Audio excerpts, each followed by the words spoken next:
사람들은 흔히 불교에 대해서 말할 때에 비우는 종교다 이렇게 말합니다. 그렇다면 우리 기독교는 어떨까요? 그리스도인들은 비우는 일에 대해서 귀를 닫고 눈을 감고 사는 사람들일까? 에베소서 4장 21절부터 22절의 말씀은 우리에게 이렇게 말씀하고 계십니다. 에베소서 4장입니다. 진리가 예수 안에 있는 것 같이 너희가 참으로 그에게서 듣고 또한 그 안에서 가르침을 받을진대 너희는 유혹의 욕심을 따라 썩어져가는 구습을 따르는 옛사람을 벗어버리고 라고 말하고 있습니다. 이 벗어버린다라고 하는 말은 채운다는 말입니까? 비우라는 말입니까? 옛사람이 가지고 있는 이 욕심의 마음을 버리라, 비우라 이런 뜻입니다. 그리스도인들은 이처럼 쓸모없는 것들, 잘못된 것들을 버리며 사는 사람들이다 하는 것이죠. 그런데요, 하나님께서는 우리에게 더 강조하고 계신 것이 있는데 그것은 뭐냐면 버리고 비우는 데 있지 않고 버리는 일이 아니라 채우는 일에 더 중점을 두고 우리가 살아가라고 그렇게 말씀하신다는 것입니다. 여러분, 이 버리는 일, 비우는 일은 사실은 소극적인 삶의 태도라고 우리가 평가할 수 있어요. 그런데 이 채우는 일이라고 하는 것은 비우는 일보다 더 적극적인 삶의 태도를 보이는 것을 말하는 거예요. 그래서 그들이 그리스도 적극적이고 활동적인 것이에요. 갈라디아서 5장 16절 말씀에 보면 이렇게 말합니다. 내가 이르노니 너희는 성령을 따라 행하라. 그리하면 육체의 욕심을 이루지 아니하리라. 육체의 욕심은 어떤 것입니까? 쓸모없는 겁니다. 버려야 할 것이다 하는 것이에요. 성숙한 그리스도인들이 되어 살려 한다면 우리는 이렇게 쓸모없는 것들을 버리며 살 줄 알아야 한다는 것이에요. 그런데 이것을 이루기가 쉽습니까? 어렵죠. 왜? 우리의 육체가 그것을 원하지 않기 때문에. 우리가 이 땅에서 육체를 가지고 있는 한 이것을 버리기가 너무나 힘들고 어려운 거예요. 내 육체의 욕심, 그것을 버리며 사는 것 참으로 어려운 일이다 하는 것이에요. 만만치 않은 일이죠. 그래서 하나님께서 우리에게 말씀하시는 거예요. 성령을 따라 행하라 라고 하는 것입니다. 성령을 따라 행하라 그렇게 말씀하십니다. 여러분, 성령을 따라 행하려면 먼저 선행되어야 하는 것이 있죠. 성령의 충만함입니다. 성령의 충만함으로 채워져야 성령을 따라 행하면서 육체의 욕심을 버리게 된다는 거예요. 그렇다면 어떻게 해야 성령으로 충만해질 수 있을까요? 성령께서는 이미 우리 안에 있으시죠. 우리 안에 내주하에 계시다는 것입니다. 이 내주하에 계신 이 성령님께, 우리 성령님께 우리는 성령께 내 인격을 주관하시도록, 내 삶을 제어하시도록, 성령께서 나의 주권자가 되시도록 그렇게 내어드리며 사는 겁니다. 그럴 때 성령께서 내 안에서 자유롭게 역사하십니다.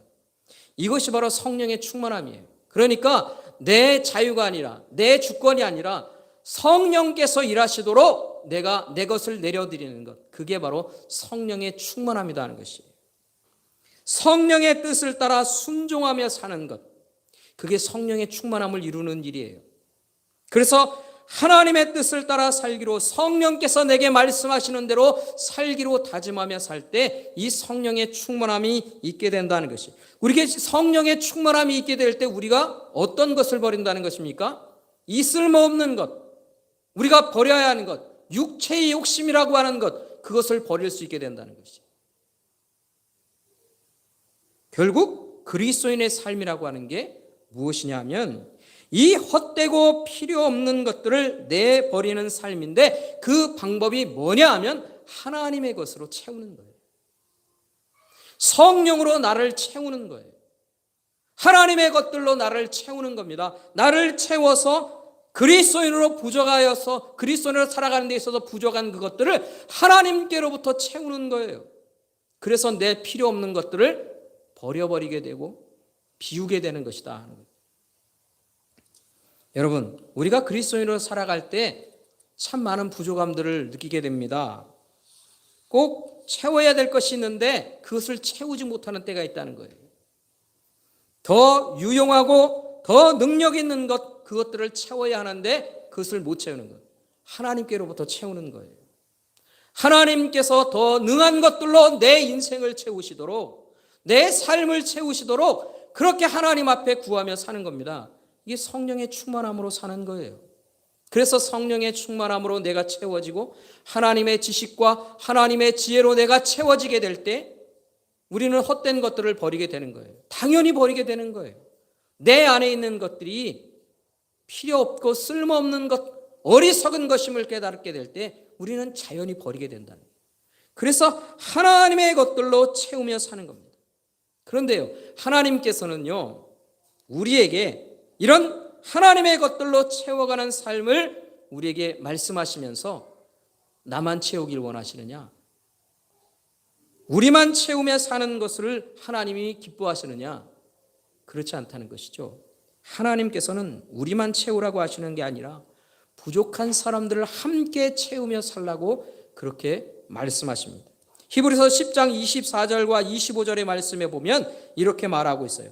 서로 돌아보아 사랑과 선행을 격려하며 모이기를 피하는 어떤 사람들의 습관과 같이 하지 말고 오직 권하여 그날이 가까움으로 볼수록 더욱 그리하자라고 말하고 있어요. 여러분, 서로 돌아보라는 거예요. 왜 돌아봅니까? 나만 채우면 되는 거 아닙니까? 뭘 돌아봅니까? 돌아보아서 내가 사랑과 선행을 통해 다른 사람들을 격려하며 마음을 채우고 필요한 것들을 채워주며 그렇게 살라는 것입니다. 그러니까 그리스도인들의 삶이라고 하는 것은 하나님께로부터 내가 채워지고 내가 채워진 것에 만족하는 것이 아니라 다른 사람들을 돌아보면서 서로 함께 격려와 사랑으로 칭찬과 격려하며 그렇게 서로를 채워가는 거예요. 이게 하나님께서 그것을 우리에게 원하시는 것이다 하는 겁니다. 사랑하는 성도 여러분, 하나님의 사람들은 보다 적극적인 삶의 태도를 가지고 사는 사람들입니다. 하나님 앞에서 부족한 것들을 채우며 사는 사람들이에요. 그렇게 그 채워감으로 인하여서 필요 없는 것들을 버리며 사는 겁니다. 여러분, 이게 무슨 스타일입니까? 하나님의 스타일이에요. 하나님의 방법이라는 거예요. 하나님의 방법으로 우리가 인생을 살아간 거예요. 우리의 인생을 하나님의 스타일로 살아가는 영혼들이 되는 것입니다. 이런 삶을 살아가는 저와 여러분 될 수 있기를 간절히 소원합니다. 하나님께서는 분명히 부족한 것들을 채우며 살게 하시는 하나님이십니다. 오늘 본문에 보면 예수님께서 부활하시고 승천하신 후에 제자들이 함께 모여 행한 첫 번째 일이 무엇인가 라고 하는 것을 오늘 본문에서 우리에게 가르쳐주고 있어요. 물론 예수님께서 승천하신 후에 제자들이 그리고 성도들이 함께 모여서 마가의 다락방에서 뭐 했습니까? 기도했습니다. 15절에 보면 우리가 21절부터 읽었지만 15절에 보면 그 무리가 무려 120명이나 되었다. 아주 큰 그런 거실과 같은 곳에서 함께 기도했다. 그렇게 우리가 생각하면 되는 겁니다. 여러분, 이렇게 먼저 이들이 기도했습니다. 이들이 먼저 기도한 후에, 모여서 기도한 후에 어떤 일을 행하는가? 어떤 일을 행합니까? 유다를 대신할 제자 한 사람을 뽑는 거예요. 그렇다면 왜 일을 하게 되었을까? 왜 이 일을 제자들이 기도하면서 해야 할 첫 번째 일로 행하고 있을까 하는 것입니다. 여러분, 왜 이 일이 첫 번째 일이었을까요? 그 이유에 대해서 베드로가 설명하는 것이 15절부터 20절까지의 말씀인 것이에요. 이 앞에 부분의 15절부터 20절 말씀은 베드로가 구약의 성경을 제시하면서 이 일이 왜 필요한지를 설명하고 있다 하는 것이에요. 우리는 예수님을 한번 생각해 봅니다. 예수님께서 사역하실 때 몇 명의 제자를 부르셨습니까? 물론 많은 제자들이 있었어요. 그 중에서 특별히 12명의 제자를 부르신 거예요. 그리고 그들을 특별히 가르치셨어요. 십자가를 지시려고 하실 때 마지막 6월절에 예수님이 예루살렘으로 올라오시기 전 갈릴리 지역에서 사역하셨거든요. 그때에도 이 제자들에게만 특별한 가르침들을 주셨어요. 그리고 6월절에 예루살렘에 입성하신 후에 화요일에, 수요일에, 그리고 마지막 금요일까지 이 12 제자들에게 아주 중요한 일들을 말씀해 주셨어요. 앞으로 미래의 일들과 그들의 삶에 대한 일, 예수님께서 이 땅을 떠날 것에 대한 이야기들로 다 이 12 제자들에게만 특별히 가르치셨다는 것입니다. 그렇다면 왜 이렇게 12 제자들에게만 특별한 대우를 하셨는가 하는 것입니다. 그 이유는요, 예수님께서 떠나신 이후의 일을 위해서 그렇게 하신 거예요. 예수님께서는 분명히 이 땅을 떠나실 것입니다. 승천하실 거예요. 그 승천하신 후에 이 하나님 나라의 일들을 이 12명의 제자들, 그 제자들을 통해서 계속해서 이어가시기 위해 이렇게 특별하게 훈련하신 거예요. 그런데 이 12명의 제자 중에 하나인 가룟 유다에게 문제가 생긴 거죠. 이 유다가 그 사도직을 버리고 불의의 삭스로 예수님을 팔아버렸습니다. 배반한 것이죠. 예수님의 길과 다른 길을 가겠다고 예수님을 배반한 거예요. 때로 어떤 사람들은 이 가룟 유다를 보고 이상한 평가를 하는 일이 있습니다. 가룟 유다가 원래 하나님께서 예정하신 그 일을 이룬 사람이 아니냐? 가룟 유다 때문에 예수님이 십자가에 못 박히신 거 아니냐? 그래서 우리가 구원받은 것 아니냐?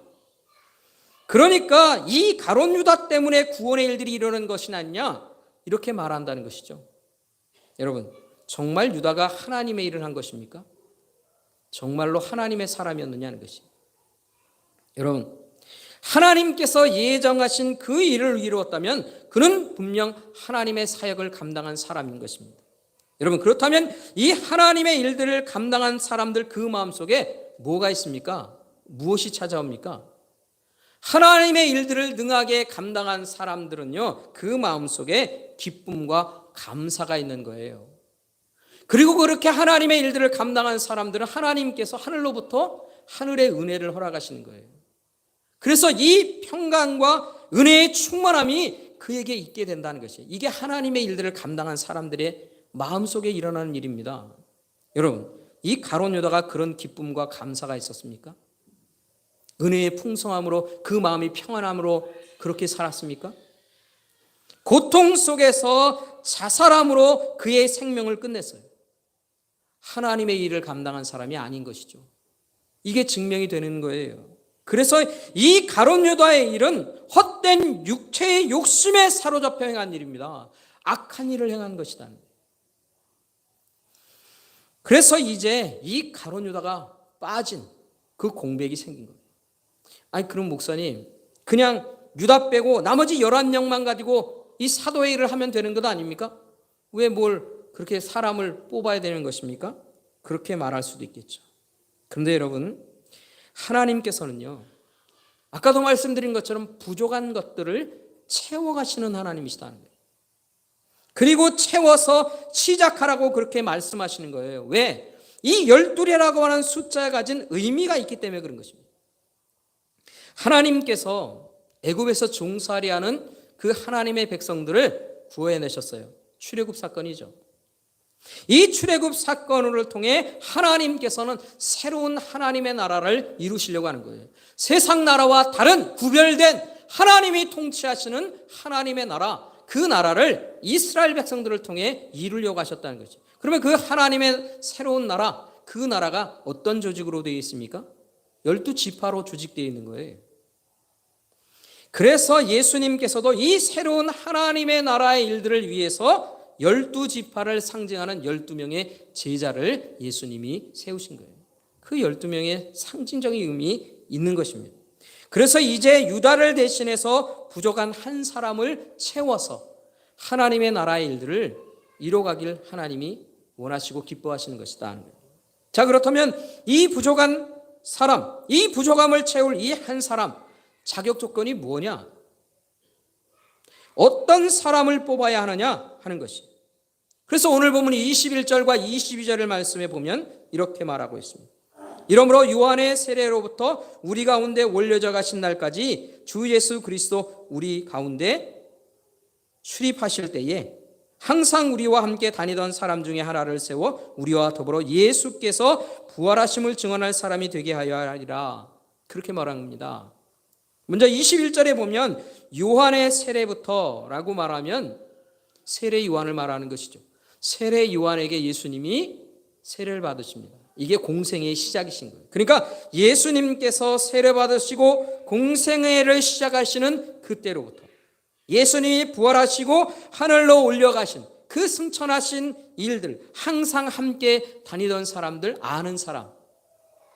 다시 말하면 예수님께 대해서 모든 것을 처음부터 끝까지 다 알고 있는 사람, 그 사람이어야 한다.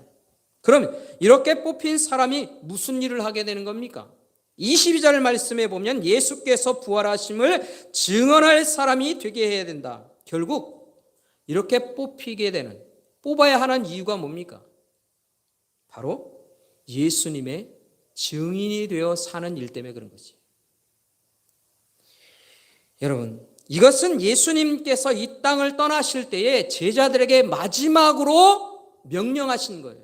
그러니까 제자들에게 사명으로 주신 일이라는 것이에요. 결국 이 한 사람을 뽑아 12사도의 숫자를 맞추는 일은 단순히 숫자 맞추는 것에 분명한 것이 아니라는 거예요.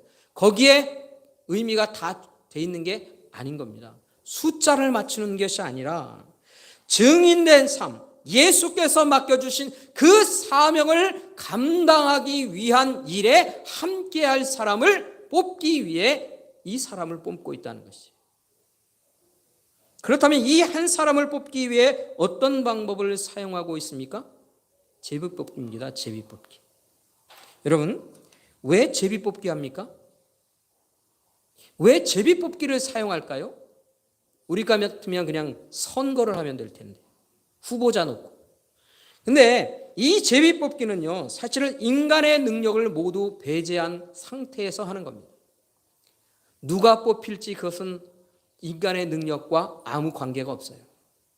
오직 하나님께서 일하심으로 인하여서 이루어지는 일이다 하는 것이에요. 아니, 그러면 우리가 생각하기에 이 제비뽑기가 가장 하나님의 방법이면 이후에도 계속해서 이 제비뽑기를 해야 되는 거 아닙니까? 교회에도 담임 목사님이 청빙할 때 제비뽑기 해야 되는 거 아닙니까? 장로님 뽑을 때 제비뽑기 해야 되는 거 아니에요? 어떻게 생각하세요, 여러분? 그거 참 난감한 일이 됩니다. 제가 담임 목사가 될 가능성이 상당히 줄어들게 되겠죠.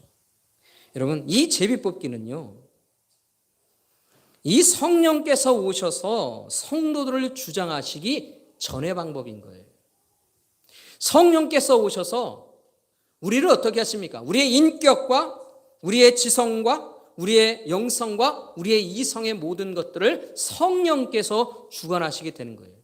그러니까 성령을 통해서 이제 하나님의 사람들이 어떻게 됩니까? 판단할 수 있게 돼요. 영적인 눈을 가지고 그것을 판단할 수도 있게 된다는 거예요.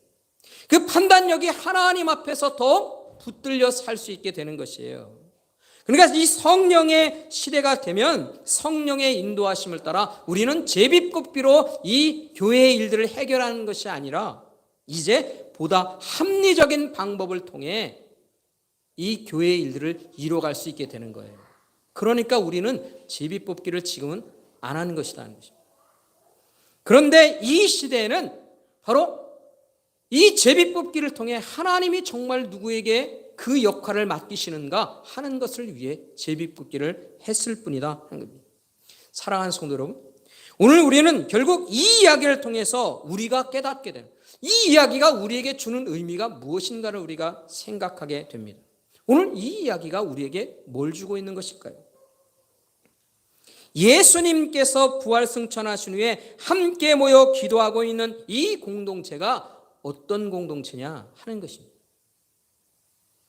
이 공동체가 누구의 이끄심 속에서 세워지고 있는 공동체냐 하는 것이에요.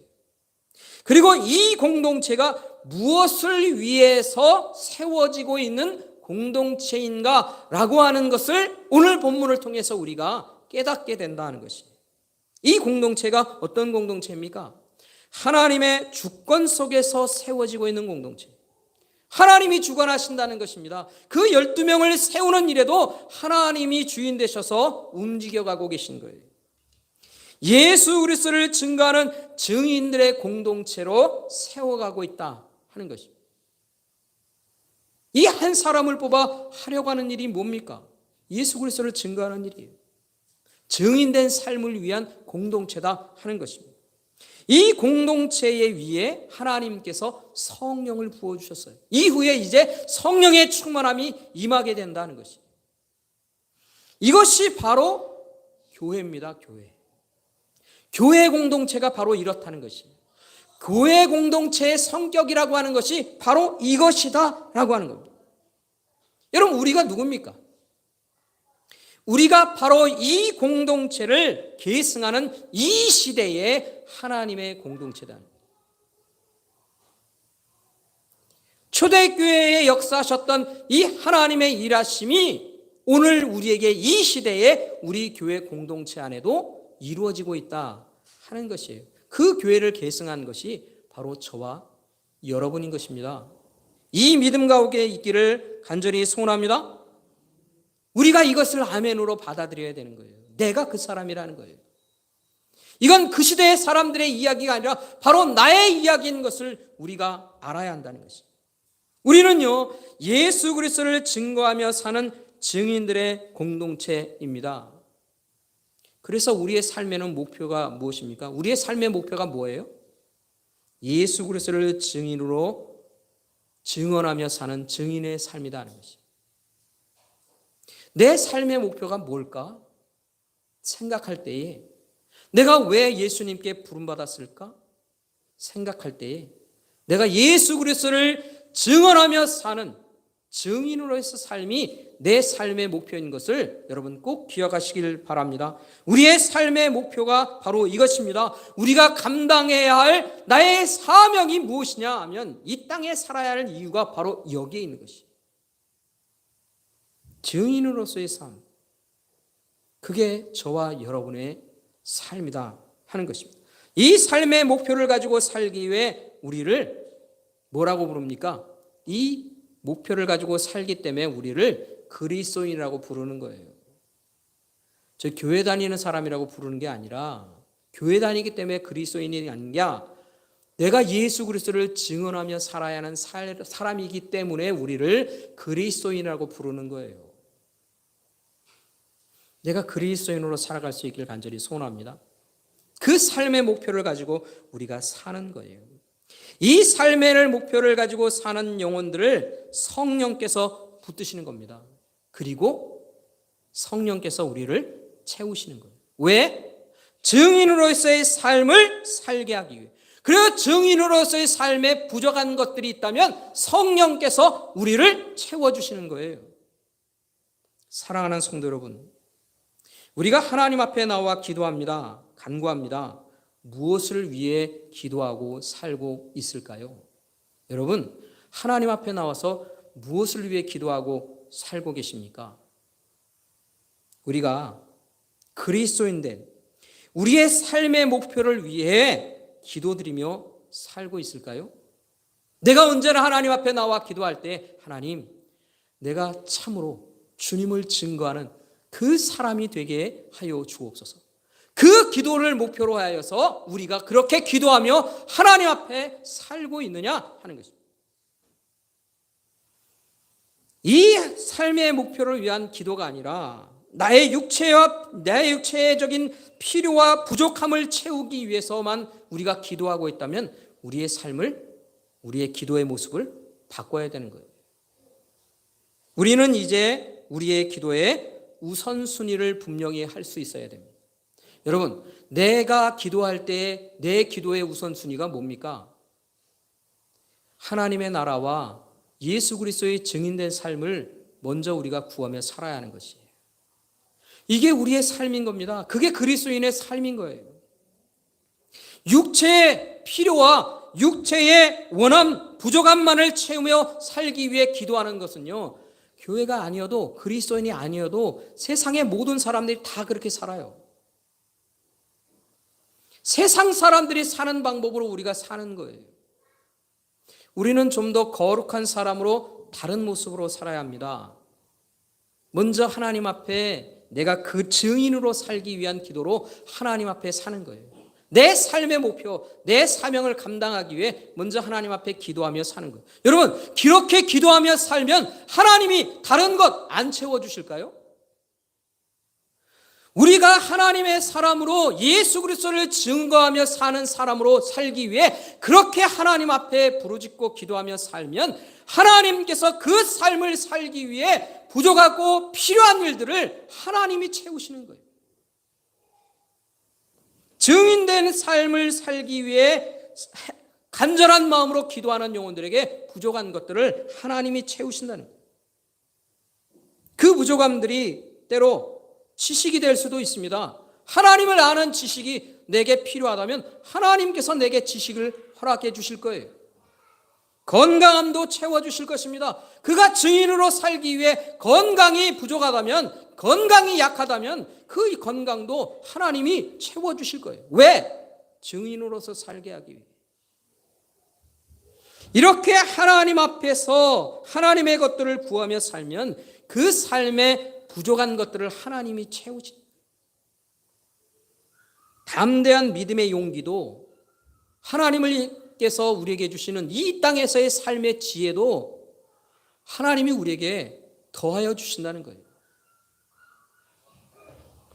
그리고 다른 영혼들을 향한 사랑하는 마음도 우리에게 주실 거예요. 그래서 그 사랑하는 마음으로 증인으로서의 삶을 살도록 우리를 이끌어 가실 거예요. 여러분, 이게 지혜가 아닐까요? 이게 하나님 앞에서 사는 지혜를 가진 사람입니다. 하나님의 것을 먼저 구하면 하나님이 얘가 이게 필요하겠구나. 증인으로서 삶을 살기 위해 얘에게 이것이 필요하겠구나. 하나님이 채워주시는 거예요.